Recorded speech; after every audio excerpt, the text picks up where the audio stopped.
കൂട്ടുകാരെ, അമ്മ എൻ്റെ അടുത്ത് കുറച്ച് ജനറൽ നോളജ് ക്വസ്റ്റ്യൻ ചോദിക്കാൻ പോവാണ്. എല്ലാ ചോദ്യത്തിൻ്റെ ഉത്തരം ഒന്നായിരിക്കും. അപ്പം എനിക്കറിയാവുന്നതിൻ്റെ ഉത്തരം ഞാൻ പറയും, എനിക്കറിയാൻ പാടില്ലാത്തതിൻ്റെ ഉത്തരം നിങ്ങൾ കമൻ്റായിട്ട് രേഖപ്പെടുത്തണം. അപ്പം ചോദിക്കാമോ? ആമസോൺ മഴക്കാടുകൾ ഏത് രാജ്യത്താണ്? ഏറ്റവും വലിയ തെക്കേ അമേരിക്കൻ രാജ്യം ഏതാണ്? ഏറ്റവും വലിയ തെക്കേ അമേരിക്കൻ രാജ്യം ഏതാണ്? സാവോ പോളോ ഏത് രാജ്യത്താണ്? സാവോ പോളോ ഏത് രാജ്യത്താണ്? റബ്ബറിൻ്റെ ജന്മദേശം ഏതാണ്? റിയോ ഉച്ചകോടി നടന്ന രാജ്യം ഏതാണ്?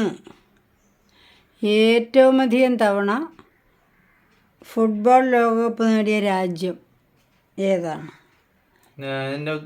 ഏതെങ്കിലും ഒരെണ്ണത്തിൻ്റെ ഉത്തരം അറിയാമെങ്കിൽ ഇത് 6 ഉത്തരമായി ആണല്ലേ. ബ്രസീലാണ് ഉത്തരം. ശരിയാണ്.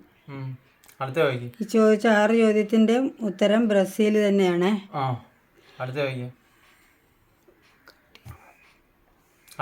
രണ്ടാമത്തെ ചോദ്യം ഞാൻ ചോദിക്കാൻ പോകണം. അതും 7 ചോദ്യം ഞാൻ ചോദിക്കും.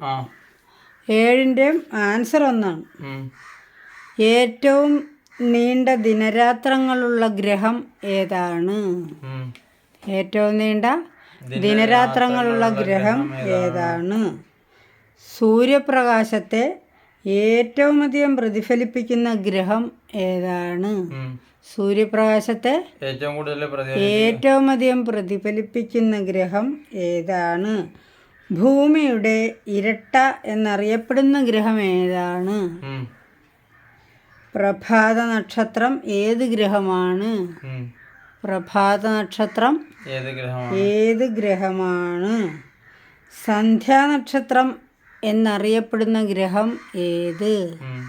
സന്ധ്യാനക്ഷത്രം അറിയപ്പെടുന്ന ഗ്രഹമേത്? ഏറ്റവും ചൂട് കൂടിയ ഗ്രഹമേത്?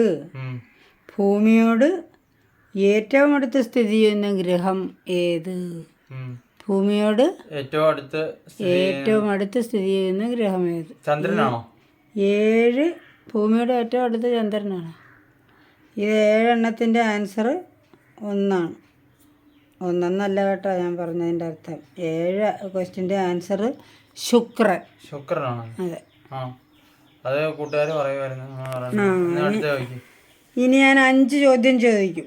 ആ 5 എണ്ണത്തിൻ്റെയും ആൻസർ ഒന്ന് തന്നെയാണ്.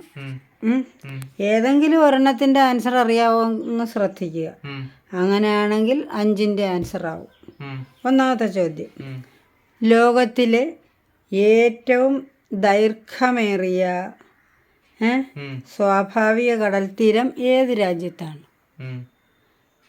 ലോകത്തിലെ ഏറ്റവും ദൈർഘ്യമേറിയ സ്വാഭാവിക കടൽത്തീരം ഏത് രാജ്യത്താണ്? ഒന്നാമത്തെ ചോദ്യം. രണ്ടാമത്തത്, ഷേഖ് മുജിബുർ റഹ്മാൻ ഏത് രാജ്യത്തിൻ്റെ രാഷ്ട്രപിതാവാണ്? ഷെയ്ഖ് മുജിബുർ റഹ്മാൻ ഏത് രാജ്യത്തിൻ്റെ രാഷ്ട്രപിതാവാണ്? ഡാക്ക ഏത് രാജ്യത്തിൻ്റെ തലസ്ഥാനമാണ്? ഡാക്ക ഏത് രാജ്യത്തിൻ്റെ തലസ്ഥാനമാണ്? 1971 സ്വതന്ത്രമായ സാർക്ക് രാഷ്ട്രം ഏതാണ്? 1971 സ്വതന്ത്രമായ സാർക്ക് രാഷ്ട്രം ഏതാണ്? അമർ സോനാർ ബംഗ്ല ഏത് രാജ്യത്തിൻ്റെ ദേശീയ ഗാനമാണ്? അമർ സോനാർ ബംഗ്ല ഏത് രാജ്യത്തിൻ്റെ ദേശീയ ഗാനമാണ്? അറിയാവോ? എനിക്കറിയത്തില്ല. അപ്പോൾ ഇതിൻ്റെ ഉത്തരം കൂട്ടുകാർ കമൻ്റായിട്ട് രേഖപ്പെടുത്തണം. അപ്പം ടാറ്റ. എല്ലാവരും ലൈക്ക് ചെയ്യാനും സബ്സ്ക്രൈബ് ചെയ്യാനും മറക്കല്ലേ.